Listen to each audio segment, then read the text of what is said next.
Hello YouTube, Dave here again. Welcome to the finale of my D&D 5th edition Buyer's Guide series, as well as the part 2 or the finale of my personal ranking of the current D&D campaign books. The last video had books number 12 through 7 in it. This is going to have 6 through number 1. So first of all, I just want to thank everyone who took the time to watch the last video and for their comments and their explanations of why they love some of the adventures that I didn't quite identify with or click with. And it was great. It was awesome to hear that people were having, great times with those campaigns. That's what I want. I want to make sure, I want all these books to be successful. And every one of these books is going to be someone's favorite. Every one of these books is going to be someone's least favorite. So it's always great to know that even though I didn't care for an adventure, that there are people out there that have great memories of it. So that's awesome. So thank you all for that.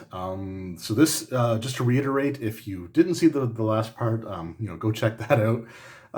But this ranking is based off of my own personal opinions. It's not a definitive ranking. This isn't something that I think everyone should agree with. And it's based off of my personal interest or personal desire or drive to run the campaign books, to actually run the adventures that are in those tomes. So the last video was sort of the bottom half of the currently available books. I'm recording this in February of 2021, so I can't talk about any of the stuff that comes out after February 2021, but this is the second time I've actually done a ranking video for D&D 5th edition adventures, so I'm sure in a couple of years I will probably be doing another one, and things might change around pretty drastically by then as well. So let's just get right into it, shall we? So coming in at number 6, so just outside of the top 5, is Tales from the Yawning Portal. So this was an anthology collection of previously released modules from older editions of the D&D game that have been updated for 5th edition. I've already done review videos on pretty much all of these already, so I'm not going to get into the specifics, but we have things like the Forge of Fury and Sunless Citadel from 3rd edition. You also have the Tomb of Horrors from 1st edition AD&D, and it also has the Dead and Thay adventure, which was part of the D&D 5th edition playtest. And to my knowledge, unless it's available print on demand, which I don't know if it is or not on DM's Guild or Drive-Thru-RPG, I think that this book is the only way to still get that module in physical form. So I could be wrong on that, but it was a major selling point of the book at the time that it came out. So I love anthologies. I think they're great. I think they're super useful. And this is a great book because you can take any one of these chapters and just drop it right in the middle of your own personal campaign. If you're homebrewing stuff and you just have a bit of a gap between stories or adventures and you just want something for the players to do in the meantime, then you can take one of these. You can cherry pick it just for certain ideas or maps. So there's just all kinds of great stuff that you can do with this book. The reason it's sort of on the number 6 on this list is because it is all a series of dungeon crawls. So with that, you have to be really into dungeon crawling to get the most use out of this book. Some groups love it, and I don't mind a good dungeon crawl every once in a while myself. But for now, and for the last little while, I've been running my D&D games once a month. So I don't really want to get involved in a huge dungeon crawl when I'm only running, 4-hour session once a month, because it can take a long time to try to get through some of the larger dungeons. I will say, though, that I was able to run Sunless Citadel from this book for 2 different groups. So that was awesome. So I've already gotten use out of this. So yeah, it's a fantastic book, and it is definitely worth checking out and definitely worth adding to your collection because of the fact that you can just grab one of the modules out of there if you need it. The one downside and the reason that it fails to crack the top 5 for me is just the fact that even though it's Tales from the Yawning Portal, which is Forgotten Realms Waterdeep based location, of all the modules in here, only one of them is actually designed to be in the Forgotten Realms, which is the Dead and Thay. All the rest of the modules were basically set in Greyhawk. Son of the Citadel and Forge of Fury, for example, were modules that came out for 3rd edition D&D. And for 3rd edition D&D, the Greyhawk world was the default setting. And then with the other 1st edition AD&D modules that are in here, those are also ones that were originally set in the Greyhawk setting as well. So while I appreciate the fact that Den and Thay is in here, I think that this book would have been better served as a Greyhawk campaign book. So you could have basically a gazetteer, take out the Den and Thay section of it, and use those pages for a gazetteer of the Greyhawk world, and then have some of those dungeons you can use with some other parts in the gazetteer giving you plot threads or story threads that you can do to create your own campaigns or adventures from if you wanted to. But I think that would have been the best way to use this book because it was so Greyhawk heavy in terms of the modules that were reprinted and revised and updated for 5th edition. That's just it feels like a little bit of missed potential every time I look at it. So for that reason, basically that reason alone, it just fails to crack the top 5 for me. It comes in at number 6.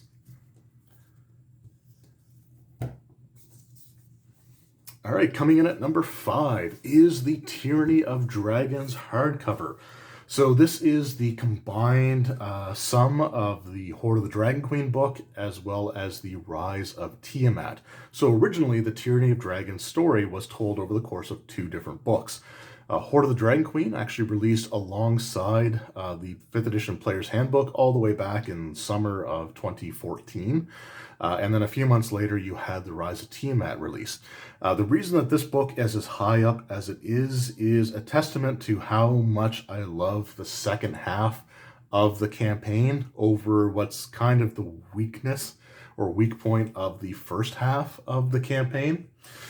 So the first half, the Hoard of the Dragon Queen half, was designed, I feel like it was designed to be beginner friendly. So a lot of the events that take place in it are strongly, the players are strongly urged to do things a certain way and in a certain order, and they're sort of, told that, you should go here or do this or this is the next step. So it's a little bit, ride the rails, the first part of the book. There's still some great stuff in there, with the town being attacked by a group of cultists that are trying to gather up a treasure hoard large enough to win over the favor of the Queen of Evil Dragons, Tiamat, the God of Evil Dragons, as the Cult of the Dragon is trying to summon her to the prime material plane.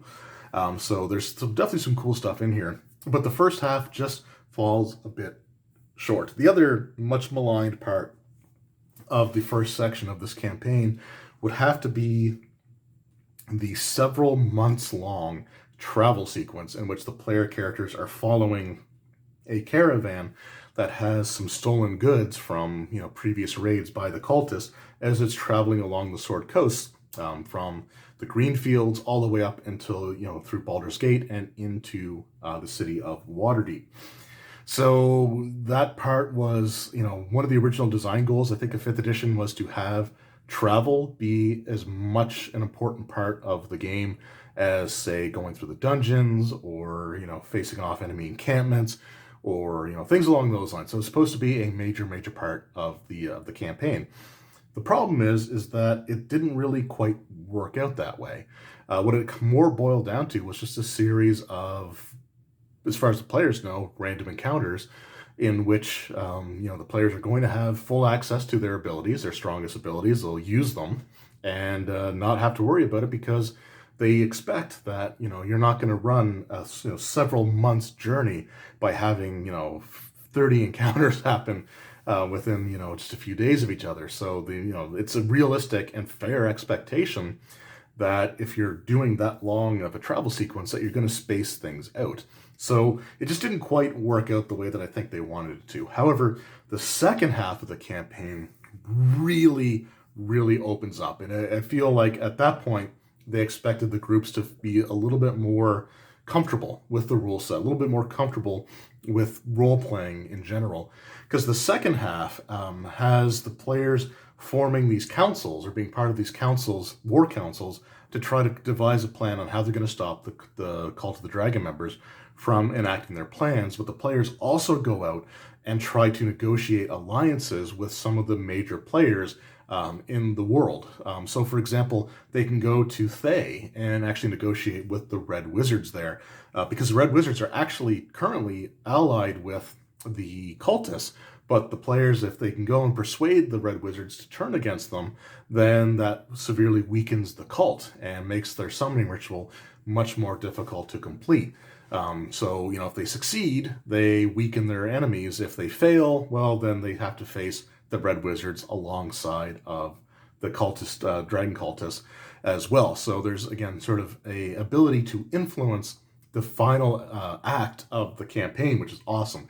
You also negotiate with a group of metallic dragons to try to get them to essentially cooperate or work with the small folk, or the humanoids in this case, because the metallic dragons are obviously going to want to stop the Cult of the Dragon from summoning Tiamat. But if the players don't properly negotiate with them and properly convince them to join with them and act alongside of, the humans or humanoids, then you have a complication in that climactic battle when you're trying to stop the cultists of these metallic dragons just flying overhead and not being very discriminatory as to where they aim their breath weapons, or maybe they might set down and just launch attacks on anything that's near them. So again, there's actually some things at stake with these negotiations, and it can heavily influence the way that the finale of the campaign takes place. So that's awesome. And the final battle against the Cult of the Dragon is, to this day, one of my favorite endings for an officially written campaign that I've ever read. I love the idea of it, the scope of it, the epic feeling of it, and then the battle potentially against Tiamat herself at the end is just amazing. And again, if the actions that the characters take throughout that second half of the campaign can weaken Tiamat as well, so that she may lose some of her hit points or some of her divine protection or abilities because she's summoned but not in her full strength. So the summoning ritual sort of weakens her to the point where she could just be defeated and cast back into the Nine Hells. So it's just, again, really, really well done. The epic feeling of that finale, like I said, has rarely been recaptured. And it's actually one of the major reasons why the Prince of the Apocalypse story, for me, felt like it was the ending was so disappointing, because that was the next campaign that came out after this one. And this one just felt, so much more epic. And if the players fail, it could actually set the stage for a whole new post-apocalyptic campaign setting where the characters are part of this resistance cell trying to fight against Tiamat and her hordes and all that stuff. So there's so much that you can do with the finale, and so much that can come from it. It's just really well done. So this is a book that reaches the top 5 based solely on the strength of the second half of the campaign. If I were to do the 2 books individually, then the Rise of Tiamat would probably still be at this point, but the Hoard of the Dragon Queen would have been, anywhere between 11 through 9, maybe. So this is a really, really great book. So you can get this combined hardcover. Should be able to get it at your local game store or hobby store or whatever some of those like mom and pop type of chains are. Or you can get the individual hardcovers as well. They should still be available through major book retailers. So it is something that I definitely recommend checking out. Rise of Tiamat for sure. Although Rise of Tiamat works better if you have the background from Hoard of the Dragon Queen. So they're both definitely worth checking out. But this book, in of itself, even though they could have done some things I wish they could have done with it, like altered some of the earlier parts to make them a little bit better. They didn't take advantage of that, unfortunately. But man, such an epic ending to the campaign that I forgive it. So that is why it is at number 5. All right, coming in at number 4, we have Storm King's Thunder. So this, in the last video, was, I believe, my number 1. So this was, at one point, my favorite 5th edition D&D campaign, and I still absolutely love it to this day. The basic premise behind this one is that the different races of giants The divine pecking order, basically, that dictates that storm giants are the most powerful and the hill giants are the lowliest of them all, that is basically shattered. It's done away with. And you actually have, this struggle between the different tribes of giants, the different species of giants, that are all trying to claim dominance and sort of assert themselves as the top of the new pecking order, when it's sort of reshuffled or redone. Unfortunately, the giants aren't doing this in a way that takes consideration of the smaller folk into. So they basically, there's a lot of the giants are just roaming around, destroying, pillaging, and it's up to the player characters to try to put a stop to that. What's great about this campaign is that it has a lot of player choice. And that's something that I really do consider to be an important thing. I mean, that's one of the reasons why some of the other campaign books ranked lower, is because they lacked the ability or the desire to let the players drive the plot or sort of determine where they go next. With Storm King's Thunder, you have an opening sequence, which could take place in one of 3 locations, and after that, the characters can get these side quests that take them elsewhere. But then when that happens, it actually opens up. So the player characters have to come up with a way to disrupt the giants, and they can choose which of the types of giants they want to go after. So they could sort of try to, take out one of the big leaders of the hill giants or the storm giants or the frost giants. So the players can actually choose basically what foes they want to go up against. And at one point you have to retrieve a relic of the giant race to help them sort of gain entrance to a location that can sort of give them divine insight as to how to fix everything, basically. And they can learn several different rumors of several different locations of different artifacts or relics, but they actually can choose which one to go to. So there's just, like I said, I love that player choice, that player ability for the players to impact the story. And what's cool about that is, for those, for the most part, until you get to the final couple of chapters in the campaign, you can have different groups of players all play this through this campaign and have different stories of different places that they went to, different foes that they squared off against, different relics that they retrieved. It's not until like the very end that everything sort of comes back together and would be the same throughout every playthrough. So there's just so much in this book that I think they just did a really they did an awesome job. I love player input. I love player choices. I love letting the players decide for themselves what they want to do, and this book really lets them do that. So from that reason, it is number 4 on this list. Coming in at number 3, we have The Curse of Strahd. So this is one that I saw a few people predict as my number 1, so I am sorry to disappoint you if you were expecting this to be my number 1. But it's close. I mean, the argument could be made that basically like these last 4, could really be, for me, depending on what day of the week, that order could change. But for now, Curse of Strahd is at number 3. This is an update of the classic Ravenloft module from all the way back in the days of first edition advanced Dungeons and Dragons. It's not the first time it's been revised. Back in 3rd edition, there was Expedition to Castle Ravenloft that was done. But this is the latest version of it, and many people regard this to be the best 5th edition adventure that Wizards of the Coast has done. And it's kind of hard to argue against that. I mean, it's such a classic to begin with that there's a lot of nostalgia immediately attached to it. It gives you a sort of a campaign setting information for the Ravenloft, demi-plane. So you can set your own adventures there if you wanted to. The basic premise of the story is the players are pulled into it and have to eventually confront Count Strahd von Zarovich, this vampire lord. But before they do that, they come across a fortune teller that lets them know the location of several key items for them to use against Strahd, as well as an ally that they can team up with to fight Strahd, and where they are basically going to find Strahd when the time comes for that final confrontation.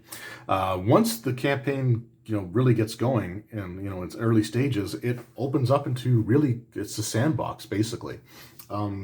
There are some locations that are obviously going to be very difficult if the characters aren't of an appropriate level. So there's a little bit of balance, I guess you could say, when it comes to that. When I was actually running this for a group right before real world events, pre-COVID actually, real world events prevented me from being able to continue because some of the players had to focus their spare time and their energies elsewhere. The players were actually about to go to one of the highest level locations in the entire campaign when they were nowhere near high enough level to actually tackle it. But that was fine. I wasn't going to stop them.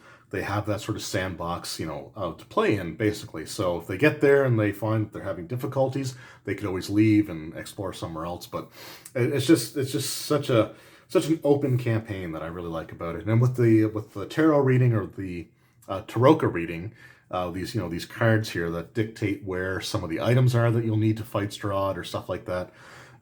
You can have different groups again, you have different experiences.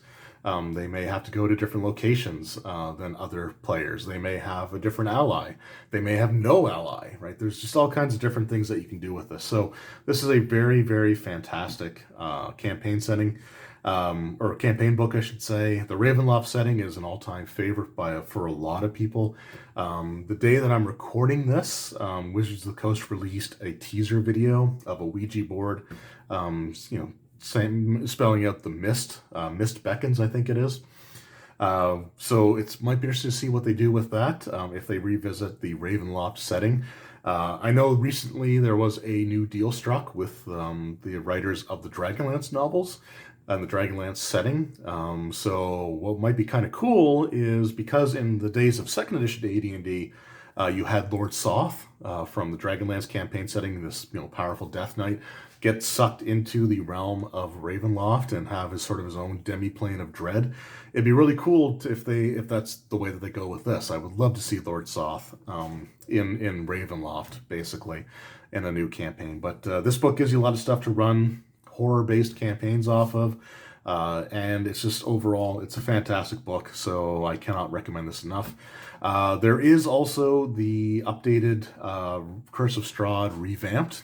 That is I've done a video on it in the past, so it is essentially a premium collector's edition version of this hardcover book. So it comes in this huge box that's shaped like a coffin, and it has the Curse of Strahd book, with some tweaks to it, but it's also divided up into a couple of smaller other books. They're all soft cover, which I love soft cover books, so I'm not going to complain about that. It gives you the campaign information in one booklet and the creatures in another, so you don't have to keep flipping back and forth, which is awesome. It also comes with a DM screen, as well as a set of the Taroka cards, which are, a nice, decent size to them as well. I think they changed the size of the cards.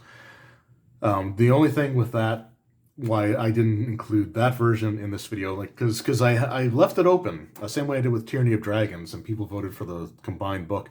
The majority of people wanted me to use the Curse of Strahd revamped for this video, but I just felt that at $100 US, and as a Canadian who would be paying a hell of a lot more, that I just couldn't quite recommend that as the default version of the book to go out and look for. So that is out there. If you are a huge fan of the Ravenloft setting, or you want the DM screen, you want the Taroka cards, that's great. It is a fantastic set, but it is expensive and it's not for everyone. But this book can be found at major bookstore retailers, at your local game store. So this is the entry-level version, I guess, of the Curse of Strahd campaign. But it's an awesome book. Definitely deserves, a spot in the top 3 for sure, on just about any list.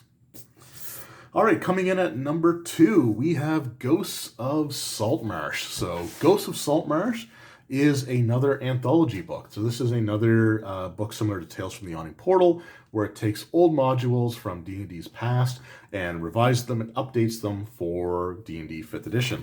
So this one, and this is the gaming store exclusive cover. The contents of the book are the exact same. The price is the exact same. This is just the fancier cover that I don't get to use very often. Or haven't really shown off too often. But this book Takes, like I said, some classic modules from D&D's past, but they're all themed around the sort of the same thing. They're all sort of these aquatic types of adventures or coastal regions. So what we have is the Sinister Secret Saltmarsh, Danger at Dunwater, and the Final Enemy. So those were the original first edition AD&D modules of U1 through U3. So those were originally modules that you could buy separately for first edition AD&D. But then you also have things like Salvage Operation, Isle of the Abbey, The Styes, and Tamarot's Fate, which were actually modules from Dungeon Magazine. And I love Dungeon Magazine. I was so stoked to see that there were dungeon adventures being reprinted in a modern book, which really opens the door up for a whole lot of other compilation books. So it'd be nice to see some more like anthology stuff that takes from the magazines. But the reason that this one is at number 2, where Tales from the Yawning Portal was my number 6, is because even though these are a series of modules that can definitely be run standalone, the book is actually designed to run all of those adventures together as a cohesive campaign. So there's actually like a single story that's being told throughout, the series of adventures, or one leads into the other in a logical manner. So it's what made, it was like Tales from the Yawning Portal was great because it was a series of classic dungeon crawls, which you had to do at some point, right? So I understand why that was the first one. But the fact that they actually chose, adventures that fit the same theme and made it so that you could run them all together if you wanted to. For me, that was just the ultimate, like, that's the way that these books should be going forward. So you get sort of your greatest hits dungeon crawls out of the way first, and then you actually start theming them very strongly and turning these old modules and old adventures into a dedicated campaign. So I love the fact that they did that. So yeah, for that reason, it is at number 2 on this list. And then finally, at number 1, we have Icewind Dale, Rime of the Frostmaiden. So this list is based on my desire to run the different adventure books that I have in my collection, which at this point is still currently all of them. So the reason that this is number 1, not just because I think it's a really well-written book, but it is the campaign that I am currently running. In fact, I actually changed up my plans for the campaign that I was running before this book came out, and had the players, cross over, this dimensional, portal into the Icewind Dale region, so I can actually run this campaign. That's how much I wanted to run it. So the fact that I actually did that, by default, this had to be the number 1 on my list. But there's more to it than that, obviously. It basically takes all of the things that I want or that I love in terms of adventure design, and it's pretty much all here. So this book is filled with a ton of sort of shorter side trek style adventures that can be done in a session or 1 or 2 sessions. But the players can just sort of pick and choose from these as they see fit. They choose which of the 10 towns they go to. Each of the 10 towns has their own sort of starting quest that the players can do if they want, or they can just hear rumors about other things going on and use those rumors to explore the region around them. And there's just so much of that you can do in this book that it's amazing. It might feel a little overwhelming, so you may want to consider how many of these you actually let the players know about. But it's just the fact that there's so many of these shorter quests, which was the way I was running my campaign prior to this book coming out in the first place. I didn't want to run like this long-term story. I wanted to run a series of shorter scenarios that would take a couple of sessions at most, because again, I run my games once a month, and just be able to sort of string them together as time goes on.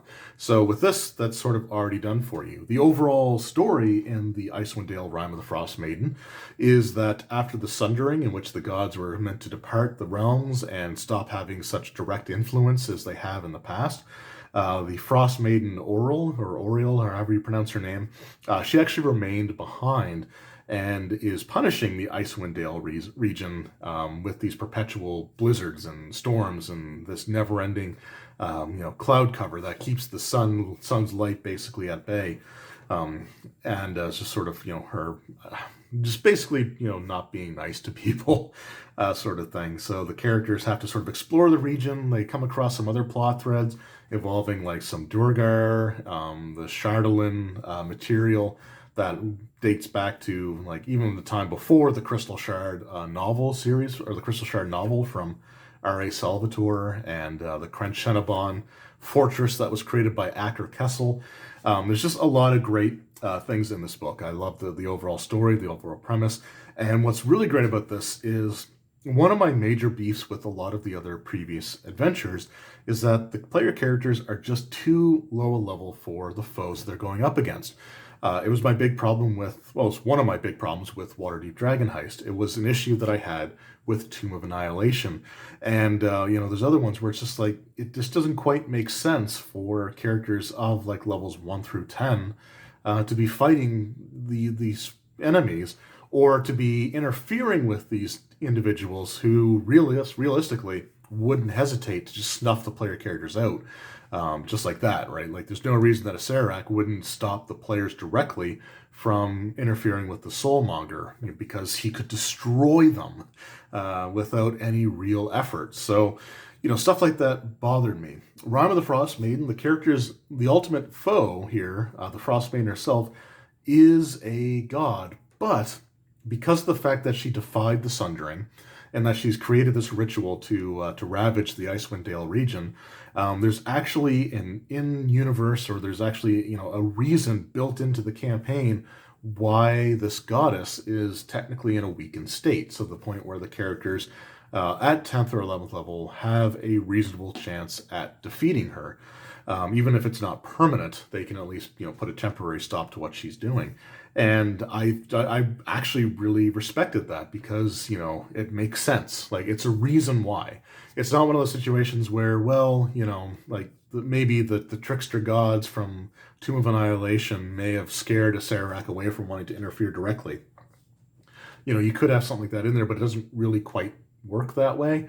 It's just like, why doesn't he stop you? Or why wouldn't Xanathar or Jarlaxle or Manchun, stop the player characters from getting in their way when it came to Waterdeep Dragon Heist, right? So I love the fact that they actually have a reason for that built into the book, and that they actually took the time to consider that and actually explain it, and it makes sense. She's a god who defied this divine right, or this divine order, to leave the world and stop directly interfering with it, and she's suffering the consequences for it, which kind of put her in a bit of a bad mood. The other thing that I really like about this book as well is that the player characters can also have these dark, dirty secrets that they're carrying with them. For example, one of them could be a doppelganger who replaced one of the player characters. You could have one of the characters be like a secret heir to one of the barbarian tribes in the north. You could have, someone that's just a big fan of Dritz. So it's not necessarily a dark secret, but a secret that drives their character nonetheless. One of them could be escaped prisoner from this crashed gnomish mind flare ship. And one of them, you could even have the Strahd egg that's been implanted in their head that could explode at any second and give birth to this new baby Strahd. So I love that aspect of it, but what's also great is that the overall feeling of the campaign is one that pays homage to things like The Thing, to like the Mountains of Madness, to Alien, even with the Strahd egg. So there's things that it references, or that it sort of alludes to, or has sort of a feeling of, that are based off of like movie properties or book series or books that I really, really love. So that's a great aspect to it as well. And with the different storylines, with the Frostmaiden, with the Duergar, with the Arcane Brotherhood and their plans, there's a lot of stuff going on all at the same time, but they feel like things that could conceivably and reasonably be happening all around the same time. So I don't know, it's just really well structured in my opinion. I think that at this point in time, it is the best designed adventure that they've released to date. And it was one that I jumped on immediately when it came out, and wanted to run it right away. So the fact that I did that, and I love the book as much as I do, at this point in time, it has to be at number 1. So that is my ranking. That is my order.